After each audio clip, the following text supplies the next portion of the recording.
Assalamualaikum warahmatullahi wabarakatuh. Perkenalkan, nama saya Nur Farisa dari Prodi Perbankan Syariah. Di sini saya dari kelompok 5 ingin memaparkan materi mengenai internet banking. Phishing adalah tindakan meminta pengguna untuk mengungkapkan informasi rahasia dengan cara mengirimkan pesan penting palsu, dapat berupa email atau komunikasi elektronik lainnya. Dalam melakukan phishing, pelaku biasanya melakukan hal-hal antara lain. Pertama yaitu mengirimkan pesan melalui email, SMS, halaman web, atau media komunikasi elektronik lainnya kepada calon korban yang menjadi target. Kedua yaitu meminta informasi personal yang sensitif seperti user ID, password atau PIN, nomor kartu kredit, masa berlaku kartu kredit. Ketiga yaitu memberikan batasan waktu yang singkat. Selain ketiga di atas, suatu phishing dapat juga ditandai dengan adanya kesalahan ketik dan gaya bahasa yang kurang sopan. Pesan phishing biasanya tidak melalui proses review dan editing yang baik, bahkan tidak jarang berupa terjemahan kasar dari bahasa asing.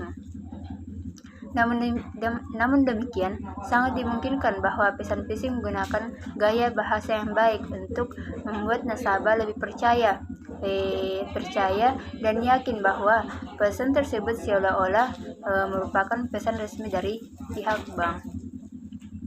Hal-hal yang dapat dilakukan untuk meminimalisir bahaya phishing antara lain, yang pertama yaitu jangan pernah mengirimkan informasi sensitif melalui email. Kedua yaitu menggunakan antivirus yang terkini. Ketiga, jangan mengklik link apapun pada pesan atau email yang terindikasi phishing. Keempat yaitu menginformasikan kepada pihak bank melalui call center yang resmi jika ada permintaan yang mencurigakan. 5 yaitu jangan pernah memasukkan user ID dengan password pada suatu halaman web yang terbuka otomatis atau pop-up atau dari link. 6 itu hati-hati menggunakan admin email karena dapat berisi virus atau malware yang dapat mencuri data sensitif. Kedua yaitu man atau malware in the browser atau MEB. MEB adalah teknik pembobolan rekening internet banking dengan memanfaatkan software jahat atau malware yang telah menginfeksi browser internet nasabah. Malware tersebut dapat melakukan beberapa hal sesuai keinginan pembuatnya. Misalnya, pertama itu mencuri data user ID dan password nasabah. Kedua yaitu mengambil alih koneksi nasabah ke bank, lalu memasukkan transaksi memindah bukuan atau transfer dari rekening nasabah ke rekening pelaku. Ketiga yaitu dan mengganti halaman web di browser nasabah sesuai keinginan pelaku. Dalam melakukan Walmart, pelaku menggunakan beberapa langkah antara lain. Yang pertama yaitu menyediakan program Walmart pada alamat web tertentu. Kedua, setelah Walmart terinstall di komputer nasabah, Walmart tersebut merekam apa saja yang diketik oleh nasabah sehingga pelaku bisa mendapatkan data user ID dan password internet banking nasabah. Ketiga yaitu Walmart mengambil ahli koneksi internet banking milik nasabah lalu memasukkan transaksi sesuai keinginan pelaku. Misalnya transfer dari rekening nasabah ke rekening pelaku. Keempat yaitu jika internet banking dilengkapi dengan autentikasi token, Walmart mengirimkan pesan palsu kepada nasabah, meminta kode token kepada nasabah dengan alasan misalnya itu sinkronisasi token. Hal-hal yang dapat dilakukan untuk meminimalisir bahaya Walmart antara lain yaitu pertama, menggunakan komputer pribadi dan jaringan yang terpercaya untuk mengakses layanan internet banking. Kedua yaitu melengkapi komputer pribadi dengan antivirus yang terkini. Ketiga, menghindari akses ke atau mengunduh file dari alamat web yang tidak terpercaya. Keempat, mewaspadai permintaan informasi yang tidak wajar, misalnya itu permintaan untuk memasukkan kode token melalui layar pop-up. Kelima, segera menindaklanjuti dengan menghubungi call center resmi apabila terdapat notifikasi dari bank mengenai adanya aktivitas pada rekening sementara nasabah tidak pernah melakukan hal tersebut. Baiklah, saya akan melanjutkan materi penyalahgunaan e-banking pada internet banking, di mana yang pertama kesalahannya adalah yaitu deposit. Deposit pada layanan internet banking adalah membuat halaman web yang alamatnya mirip dengan web internet banking suatu bank. Tujuannya adalah untuk menjebak nasabah agar memasukkan user ID, password, dan informasi rahasia lainnya pada web palsu tersebut.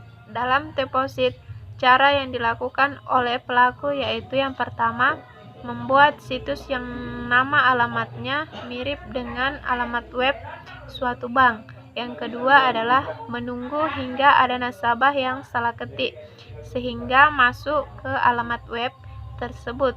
Yang ketiga adalah mencatat atau merekam user ID dan password yang dimasukkan oleh nasabah. Yang keempat, menggunakan user ID dan password untuk membobol akun internet banking nasabah di situs yang resmi.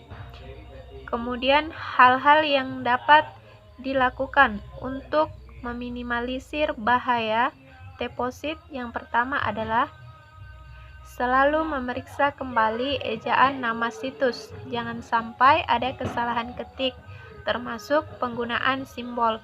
Kedua, mengklik view sertifikat untuk melihat rincian sertifikat dan memastikan apakah alamat web dapat dipercaya.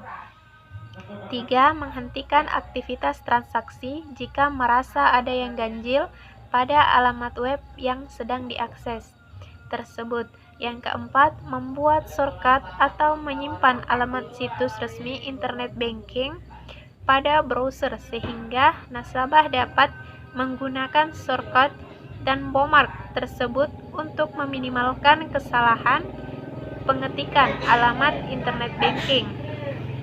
Kemudian, penyalahgunaan yang kedua adalah keylogging atau keylogger. Keylogger adalah suatu perangkat yang dipasang di antara keyboard dan CPU. Digunakan untuk merekam apapun yang diletakkan oleh nasabah di keyboard. Tujuannya adalah untuk mendapatkan user ID dan password nasabah. Hal-hal yang dilakukan untuk meminimalisir bahaya keylogger yaitu yang pertama, memastikan bahwa komputer aman dari bahaya keylogger. Yang kedua, menghindari penggunaan komputer publik seperti di bandara, warnet, dan kafe. Yang ketiga, menghentikan akses jika ada yang ganjil pada komputer yang digunakan.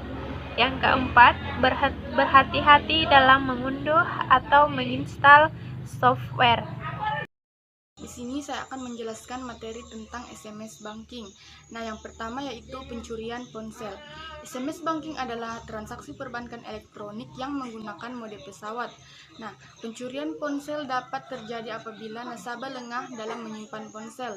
Selain itu, ponsel mudah untuk disalahgunakan apabila setting pengaman dan ponsel tidak diaktifkan, seperti password, auto lock, screen lock, partner lock.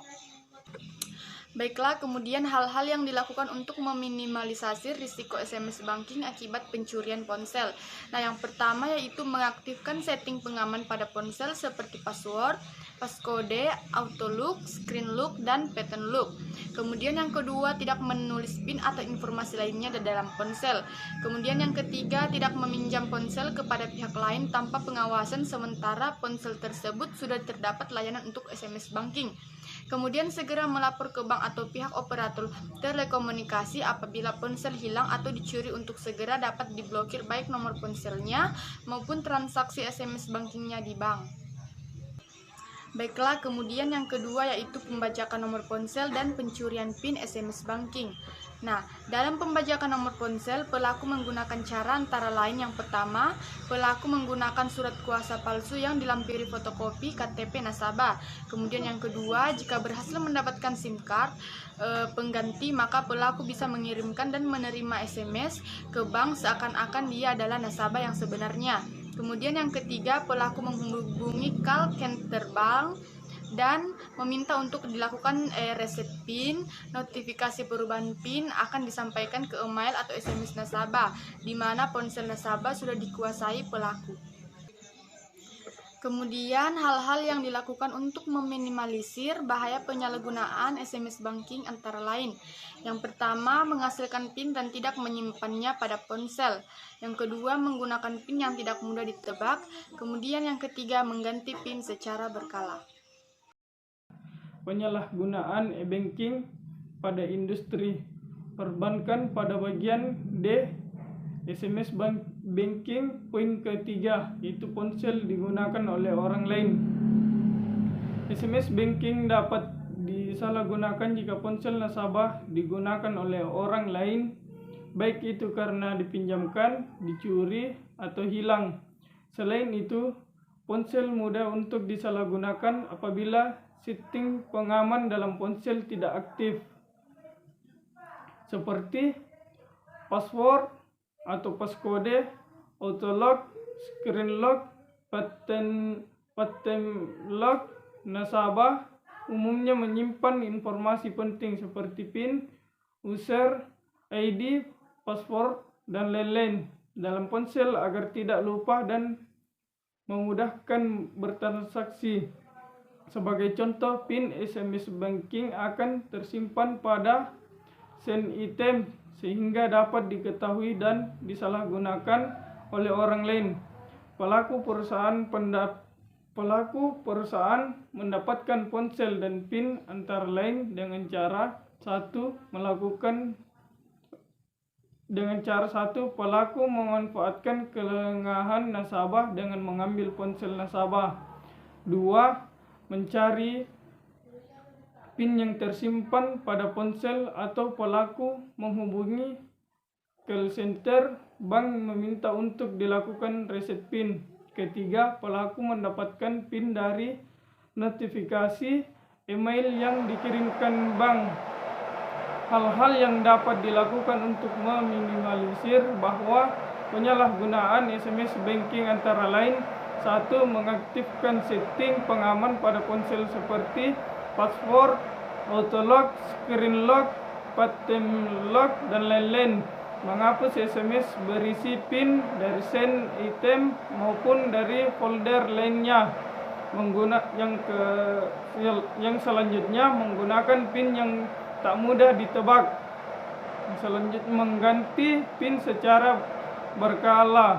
Yang selanjutnya, segera melakukan pemblokiran akun SMS banking dan atau nomor ponsel jika kehilangan ponsel. Yang terakhir, senantiasa memperhatikan notifikasi email dari bank.